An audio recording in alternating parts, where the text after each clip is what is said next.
Delinquent इसलिए कहला रहे हैं ये क्योंकि ये बाल अपराधी हैं, फिर इनको सुधार गृह और ये सब में भेजा जाएगा अगर इस तरह की टेंडेंसी है तो।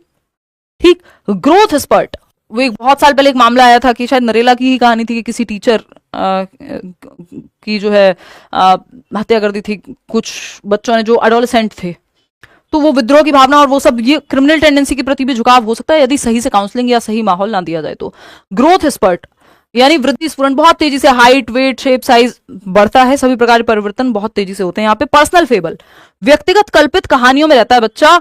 पर्सनल फेबल यानी अपनी ही कल्पित कहानियों में, मैं तो ऐसा करूंगा, ये होगा वो होगा, वो अपनी ही दुनिया में अपनी ही फैंटेसी वर्ल्ड में है अगर मैं कहूं। एडोलेसेंट ईगो सेंट्रिज्म, जैसे बच्चा सेल्फ सेंटर्ड था कहां 2 से 6 वर्ष में, यहां पे भी वो सेल्फ सेंटर्ड है कुछ हद तक। तो और इसमें 2 चीजें आती हैं, एक तो ये पर्सनल फेबल की अपनी ही स्वयं कल्पित कहानियों में है, दूसरा होता है उसको लगता है इमेजिनरी ऑडियंस कहते हैं उसको, कल्पित दर्शक, यानी उसको लगता है हर कोई व्यक्ति मुझे ही देख रहा है, सबका ध्यान मुझी पे है। यदि एक पिंपल हो गया इस स्टेज में तो, और आप शादी में गए तो आपको लगेगा 2 लोग बात कर रहे हैं आप ही के बारे में कर रहे होंगे, शायद पूरे जितने भी गेस्ट हैं किसी भी इवेंट में सबका ध्यान आप पे ही है।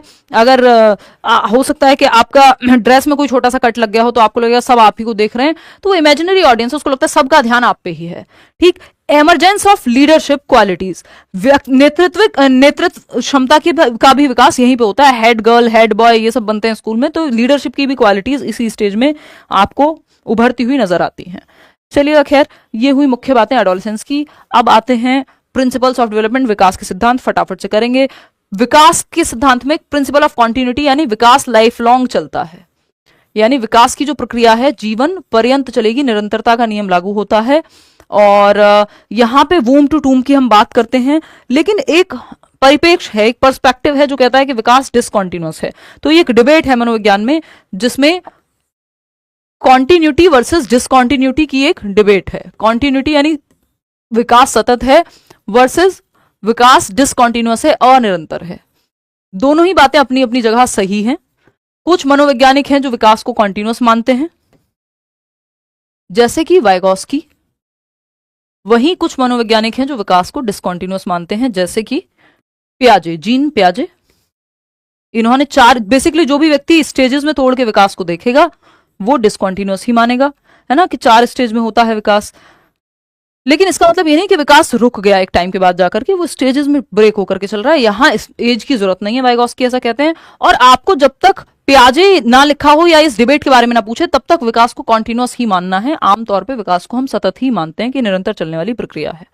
ठीक, ये एक बात हुई। Rate of growth and development is not uniform, बहुत इंपॉर्टेंट है कि वृद्धि और विकास की जो दर है, जो पेस है, जो स्पीड है या रेट है, वो सबके लिए सेम नहीं होती, जबकि स्टेज सबके लिए सेम है। कि हम कह रहे हैं 2 से 6 वर्ष के बच्चे को हम क्या कह रहे हैं कि ये अर्ली चाइल्डहुड में आएगा, ये पूरी दुनिया में सेम ही है बात। पहले बच्चा चलना सीखता है, बाद में दौड़ना सीखता है, तो पैटर्न सेम है, यूनिवर्सल है पैटर्न विकास का। स्टेज कुछ हद तक हम बिल्कुल यूनिवर्सल मान रहे हैं, लेकिन स्टेज को एज के आधार पर यूनिवर्सल नहीं माना जाता, इनको सोशल कंस्ट्रक्ट के रूप में देख रहे हैं आजकल हम।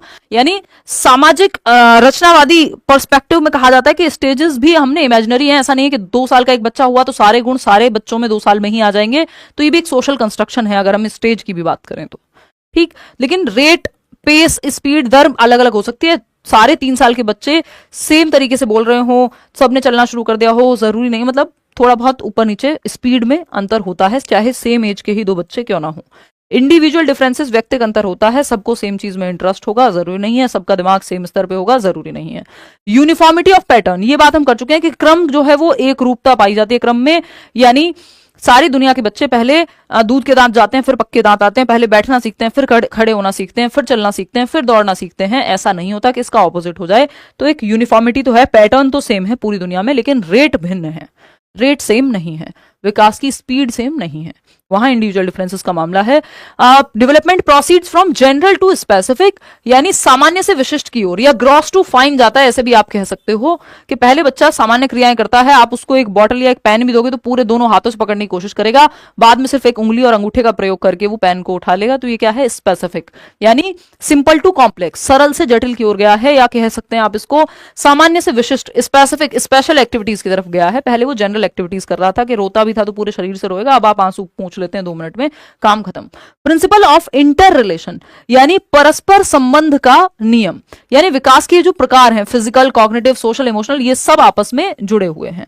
प्रिंसिपल ऑफ इंटीग्रेशन, ये जो विकास के चारों प्रकार हैं ये आपस में जुड़े ही हुए नहीं है, ये एक यूनिट के रूप में भी काम करते हैं। तो जब आप साइकिल चला रहे हैं तो आप साथ में कुछ सोचते भी रह सकते हैं, या जब आप बैडमिंटन खेल रहे हैं तो आपको स्ट्रेटेजी बनानी है, दिमाग का भी इस्तेमाल कर रहे हैं, शरीर का भी इस्तेमाल कर रहे हैं, दौड़ भी रहे हैं, है ना, और क्या कर रहे हैं वहां पे, अगर बातचीत करनी तो वो भी कर रहे हैं। तो विकास के सारे प्रकार जब एक साथ मिलकर एक यूनिट के रूप में काम करें तो ये एकीकरण है, प्रिंसिपल ऑफ इंटीग्रेशन है। लेकिन ये सब आपस में जुड़े हुए हैं, यानी शरीर को चोट लगती है या अगर शरीर बीमार महसूस कर रहा है, जैसे आज मुझे कोल्ड जैसा महसूस हो रहा था, तो आपका दिमाग भी थोड़ा स्लो डाउन, कई बार आप फील करते हैं कि यार बुखार है, इस चक्कर में दिमाग ठीक से काम नहीं कर रहा। मतलब फिजिकल, कॉग्निटिव, सोशल, इमोशनल, ये विकास के चारों प्रकार एक दूसरे से जुड़े हुए हैं। डेवलपमेंट इज प्रिडिक्टेबल, यानी विकास का अनुमान लगाया जा सकता है। इस पे चर्चा हम ऑलरेडी कर चुके हैं कि बच्चा पहले दौड़ना सीखेगा कि चलना सीखेगा। आप आज की अवस्था को देखते हुए एक प्रिंसिपल ऑफ अनुमान लगा सकते हैं। प्रिंसिपल ऑफ डेवलपमेंटल डायरेक्शन, विकास की दिशा का नियम। दिशा होती है 2 प्रकार की, विकास की दिशा पता नहीं, ये नहीं कह सकते, विकास की दिशा होती है हमको पता। और ये क्या है, या तो सेफेलोकॉर्डल है या प्रॉक्सिमोडिस्टल है।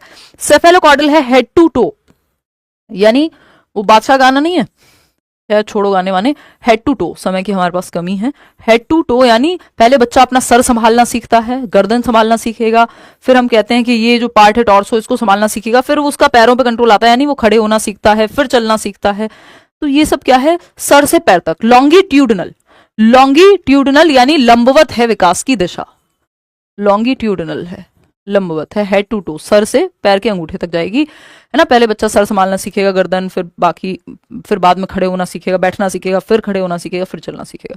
वहीं जब हम बात प्रॉक्सिमोडिस्टल की कर रहे हैं, इस पे आता ही है एक क्वेश्चन, प्रॉक्सिमोडिस्टल की जब हम बात कर रहे हैं तो ये समीपस्थ दूरस्थ, इसको हम सिरोध पदोन्मुखी कह देते हैं। सेफेल का मतलब ये खोपड़ी, तो सबसे पहले सर पे कंट्रोल आ रहा है, सिरोध पदोन्मुखी, ठीक। ये है समीपस्थ दूरस्थ विकास, मतलब समीप से दूर की ओर, समीप से दूर की ओर। समीप क्या है, बॉडी का सेंटर, सेंटर टू पेरिफेरी कह देते हैं इसको, केंद्र से सीमाओं की ओर, सेंटर टू पेरिफेरी यानी शरीर की सीमाएं। शरीर की सीमाएं कहां हैं, आपकी उंगलियां, सेंटर है आपकी स्पाइनल कॉर्ड, आपका हार्ट का विकसित होना, फिर आपके शोल्डर्स पे कंट्रोल आएगा, ये सेंटर के पास है ना, फिर आपकी आर्म्स पे कंट्रोल आएगा, फिर आपके हैंड्स पे कंट्रोल आएगा, फिर बाद में फिंगर्स पे कंट्रोल आएगा, वो जो ग्रॉस टू फाइन की भी हम बात करते हैं। तो यानी शरीर के केंद्र से बाहर की ओर, ये आपका प्रॉक्सिमोडिस्टल हो जाएगा। प्रॉक्सिमिटी, नियर टू फार भी कह देते हैं इसको, है ना, पास से दूर, पास किससे, आपके सेंटर से, नियर टू फार भी कह देते हैं। ग्रॉस टू फाइन भी आप समझ रहे थे, ठीक। सिंपल टू कॉम्प्लेक्स तो ऑफ कोर्स ये है ही। देखिएगा, development is spiral and not linear, यानी विकास क्या है, विकास लंबवत ना होकर के, विकास की प्रक्रिया वर्तुलाकार है। अब चाहे ये विकास के बारे में हो, चाहे ये सोशलाइजेशन, सामाजिकरण के बारे में हो, कि समाज में रहना जब हम सीख रहे हैं, कोई भी प्रक्रिया है वो सिंपल नहीं होती कभी भी, चाहे वो डेवलपमेंट हो, चाहे वो सोशलाइजेशन हो, चाहे वो लर्निंग ही क्यों ना हो। इस पे बहुत क्वेश्चन आता है और ये मैं बहुत बार क्वेश्चंस के समय पे भी बता चुकी हूं। अधिगम हो, सामाजिकरण हो, विकास हो, ये सब प्रक्रियाएं कॉम्प्लेक्स होती हैं, यानी ये जटिल प्रक्रियाएं हैं और ये लीनियर नहीं है। लीनियर होता है एक स्ट्रेट लाइन, वो आप मूवीज में भी देखा होगा, स्ट्रेट लाइन होते ही व्यक्ति निकल लेता है, दुनिया पर लोग सुधार जाता है। क्यों?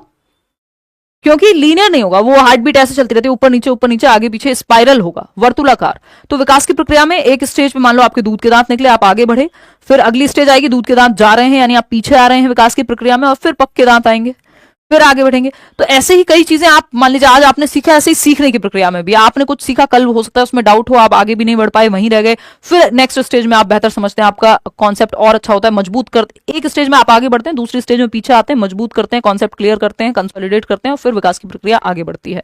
तो बैक एंड फोर्थ चलती रहती है ये, आगे पीछे, इसी को हम स्पाइरल कहते हैं, ठीक, वर्तुलाकार कहते हैं। आएंगे आगे, अर्ली डेवलपमेंट ज्यादा क्रिटिकल है लेटर डेवलपमेंट से, यानी शुरुआत के जीवन में यदि आपको ठीक से नरिशमेंट नहीं मिला, ठीक से चीजें नहीं मिली, तो बाद में उसका भरपाई होना बहुत मुश्किल है, ठीक।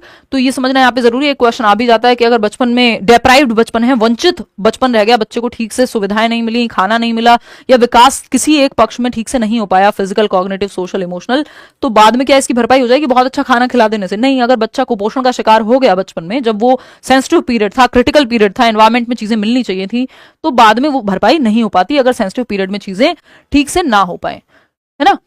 कोई भी प्रोसेस लीनियर नहीं होती, बिल्कुल सही बात है। इतनी बात क्लियर है? बफरिंग हो रही है क्या? बताओ एक बार, यहां से तो ठीक है यार। देखो एक बार, आते हैं नेक्स्ट पॉइंट पे। Development is the product of maturation and learning. Even development वो मतलब क्या है, इसका प्रोडक्ट ऑफ मैचुरेशन का मतलब है हाईली रिलेटेड होती है हेरिडिटी से। तो हेरिडिटी और एनवायरमेंट, लर्निंग आपकी एनवायरमेंट से ज्यादा प्रभावित होती है।